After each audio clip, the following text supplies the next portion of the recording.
Terus bersama dengan penganalisis politik kita, Encik Mujibi Muiz. Assalamualaikum. Assalamualaikum Sofia. Selamat pagi. Selamat pagi. Terima kasih meluangkan masa. Ini hari yang kata hari sebelum hari penentuan lah. Yeah. Ramai yang nantikan, mungkin tertanya-tanya apa yang boleh kita lihat dari segi ramalan dan juga kawasan-kawasan panas yang bakal melihat persaingan sengit di antara calon ataupun parti. Baik, esok memang D-Day for Hari Sarawak lah.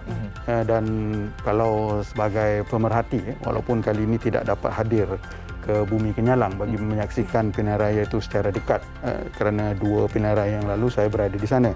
Jadi kalau saya boleh simpulkan, apa yang kita expect ini, barangkali saya bersetuju dengan pendapat para sarjana yang mengkaji pilihan raya Sarawak bahawa mungkin pilihan raya kali ini sedikit anti klimaks. Apa yang berlaku di Melaka itu bakal berulang.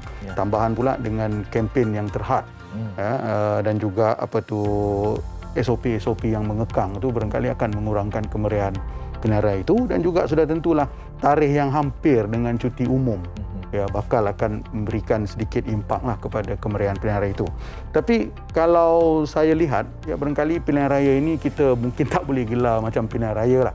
Mungkin kita kata ini macam satu pungutan suara ataupun referendum kepada penyandang. Kenapa? Kerana kita melihat kekuatan GPS itu, walaupun sudah bertukar kulit daripada Barisan Nasional kepada gabungan Parti Sarawak, tetapi elemennya, naratifnya tetap sama. Apatah lagi formula Grand Coalition, gabungan parti-parti utama yang mewakili hampir keseluruhan etnik kaum itu masih lagi diguna pakai dalam template pilihan raya kali ini. Jadi saingan itu mungkin sedikit tidak seimbang lah dengan keadaan yang kita katakan sebentar tadi kan, dengan kempen yang terhad, ada calon-calon barangkali yang baru bertanding, calon bebas macam tadi kita saksikan bagaimana calon di Kadok seorang YouTuber yang influencer yang terkenal juga terpaksa bertanding dan bergantung kepada populariti. Jadi mungkin senario-senario tersebut akan memperlihatkan bagaimana pilihan raya Sarawak ini diterjemahkan besok, apatah lagi kita menyaksikan hampir keseluruhan mood pilihan raya ini banyak dihambat disebabkan pandemik COVID-19. Ya, kita nak lihat PRN Sarawak yang ke-12 ini, adakah ianya status quo ataupun ianya geografi perkembangan politik di sana akan berubah.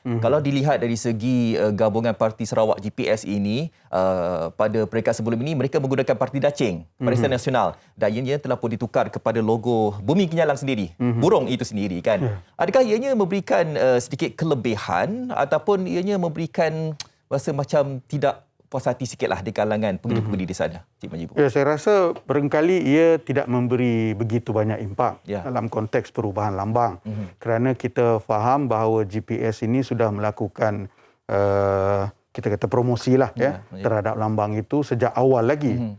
Bermula sahaja pertukaran yang kita katakan kerajaan pada 2018 dan keluarnya parti-parti utama di Sarawak daripada Barisan Nasional pada ketika itu telah melakukan perubahan itu, walaupun ramai beranggapan bahawa apakah lambang burung kenyalang ini counter naratif kepada burung kenyalang yang sudah dipakai oleh pembangkang sejak dahulu, tetapi pada kali ini dia akan digunakan dalam konteks rasmi di dalam pilihan raya.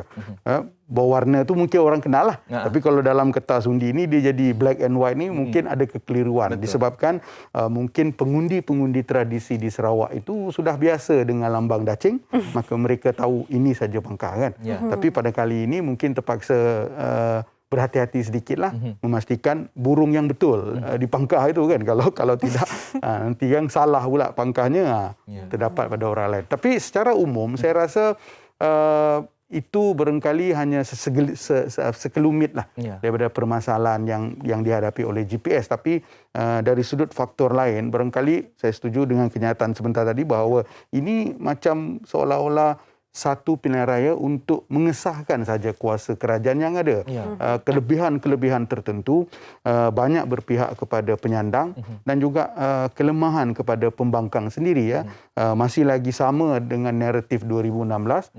Tiada kesepakatan dalam konteks Pakatan Harapan, dan kemunculan parti-parti tempatan ini yang barangkali mungkin menyaingi penyandang dalam konteks undi etnik tertentu, mungkin di kawasan campuran Cina Dayak contohnya, orang Ulu di Bah Kelalan contohnya. Jadi benda-benda ini yang mungkin boleh dilihat, tetapi secara overall benar kita bersetuju kelebihan itu berpihak kepada GPS, maka yang mungkin kita tengok besok seperti mana yang kita bincangkan, apakah ini benar-benar satu ratifikasi referendum kepada GPS dan juga kepimpinan Tan Sri Abang Johari sendiri, dan kita paling nak tengok ni bukan menang atau kalah, tapi sejauh mana Abang Jo memimpin GPS, parti baru, kepimpinan yang baru, memenangi berapa banyak kerusi. Ya, boleh cecah 72 ataupun kita stick kepada ramalan daripada penganalisis yang menjangkakan masih boleh menang, tetapi boleh dapat 2/3 ataupun lingkungan kerusi itu sekitar 50 ke 60 kerusi boleh dimiliki. Jadi mungkin angkubah-angkubah inilah yang mungkin kita nak tengok besok. Ya, itu dari segi ultimatumnya lah. Tapi ada juga yang kita dikatakan selain daripada parti, logo dan individu itu sendiri, disebutkan konteks etnik tu juga memainkan peranan, dan mungkin ada juga manifesto-manifesto yang telah pun diusulkan oleh banyak parti-parti baru dan sebagainya. Adakah sebarang manifesto ini dilihat sebagai sesuatu yang lebih dekat dengan etnik ini yang boleh orang kata memainkan peranan sedikit sebanyak dalam sudut pengundian itu sendiri?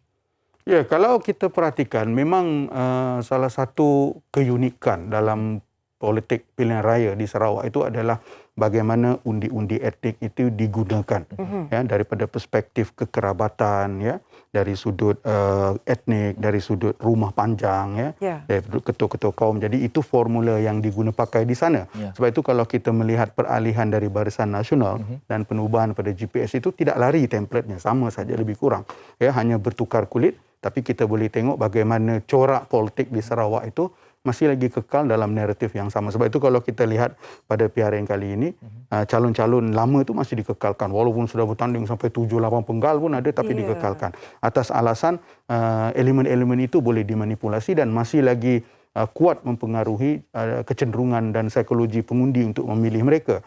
Kita ambil contoh di Tanjung Datu, bagaimana legasi anak, ibu, ayah, anak, ayah, ibu dan ke anak pada kali ini juga digunakan atas elemen-elemen itu. Kita juga melihat bagaimana Tan Sri Abang Jo sendiri berpindah ke Gedong, ya, disebabkan keluarganya berada di situ. Kalau kita masih ingat hari penamaan calon itu kan, nama keluarganya ada di belakang gitu. Jadi kita boleh tahu bagaimana impak kekeluargaan, kekerabatan, etnisiti dan juga elemen-elemen penaungan secara ketua dan ke anak buah itu dalam konteks tuai rumah, rumah panjang dan sebagainya itu memang boleh digembleng. Jadi kalau kita melihat elemen-elemen ini, dia disesuaikan pula dengan citra Sarawak itu, ya, hal-hal yang berkaitan dengan Borneoisasi, hal-hal yang berkaitan dengan hak-hak Sarawak, ya, bagaimana naratif Sarawak First, ya, yang dulunya dikemukakan oleh Tan Sri Adnan Satim, ya, dibawa dalam versi GPS, ya, yang bagi saya telah dimulakan dengan baik, ya, ketika arwah Abang Tok Nan dan juga dibawa kepada kepimpinan Abang Jo. Jadi benda-benda ini yang digembleng untuk mencipta satu naratif bagi memastikan apakah ini mengekalkan status quo dan juga melihat bagaimana kestabilan itu yang berlaku di Melaka dan dibawa di Sarawak akan memberi impak bukan saja dalam konteks politik negeri di Sarawak, tapi mungkin dibawa ke peringkat politik nasional. Okey, kita ada berbaki lebih kurang beberapa minit saja lagi ni. Saya nak berbangkit juga apa soalan Sofia tadi berkaitan dengan manifesto. Dan kita tahu bahawa di Sarawak ada pelbagai isu yang harus kita lihat dan isu-isu yang dibangkitkan, mungkin Cik Mujibur boleh kongsikan apa isu yang harus diketengahkan supaya ianya boleh menjadi sebagai point untuk rakyat di Sarawak keluar mengundi wakil rakyat mereka di sana. Ya, kalau kita faham tentang pilihan raya, saya sering mengistilahkan manifesto ni sebagai sesuatu yang ada pun tak apa, tak ada pun tak apa. Tapi dalam konteks ini mungkin setiap parti politik itu melihat manifesto itu wajib ada. Benarnya. Tapi tidak ramai yang membaca manifesto. Jadi dalam konteks manifesto ini saya rasa ada keseimbangan dan mungkin dalam pemerhatian saya manifesto GPS itu banyak diimbangi oleh Parti Sarawak Baharu Bersatu. Ya. Parti baru ini mengemukakan satu manifesto yang bagi saya dekat dengan citra Sarawak, dan kepimpinan Parti Sarawak Bersatu ini di bawah Wong Suka, satu ahli politik yang berpengalaman pernah ada dalam kerajaan ini, saya rasa lebih simplistik, lebih direct dan lebih linear yang mudah difahami oleh orang Sarawak. Terutamanya dalam konteks Borneoisasi, bagaimana untuk memperlihatkan Sarawak ini satu negeri yang sekular, yang cuba mengangkat isu-isu yang barangkali lebih kurang sama dengan GPS, tapi mungkin citranya itu lebih menumpu kepada yang diperlukan oleh Sarawak. Saya rasa lebih kurang samalah. Malah ada satu parti yang mengangkat tema mengeluarkan Sarawak daripada Malaysia, yang bagi saya ini sudah satu yang diulang seperti selalu, tetapi sampai sekarang mungkin kita tidak melihat impaknya. Dan mungkin kita boleh tengok apakah kali ini dia memberi impak, dengan ketika ini GPS sudah tidak lagi menjadi sebahagian daripada parti pemerintah secara rasmi, tetapi memberikan sokongan dan dokongan atas alasan mereka sebahagian daripada persekutuan, dan cara ini lebih memberikan kelebihan kepada Sarawak dalam konteks Sarawak memohon ataupun haknya seperti mana yang sepatutnya, kan. Ini sudah dimulakan ketika bersama Barisan Nasional, tapi kepada kali ini ia lebih dilayan dalam konteks mereka bersama Perikatan Nasional dahulu, dan juga pada sekarang ini mungkin kita kata Barisan Nasional plus PN plus GPS lah dalam konteks sekarang. Dari itu kita ucapkan terima kasih kerana memberikan kita satu konteks dan orang kata perspektif yang agak menyeluruh juga untuk apa yang kita boleh lihat dan harapkan daripada calon yang akan bertanding di PRN esok. Okey, baik. Dengan itu saya nak ucapkan terima kasih kepada Encik Mujibu Muiz, penasihat politik yang datang bagi menerangkan kepada kita tentang PRN Sarawak esok. Jadi anda yang mana keluar bunga daripada esok hari, mereka dapat memilih calon-calon yang anda lihat mampu untuk membuat kerja dan juga ada dasar-dasar yang bagus juga untuk membantu bukan saja ekonomi di Sarawak, malahan di Semenanjung juga esok hari.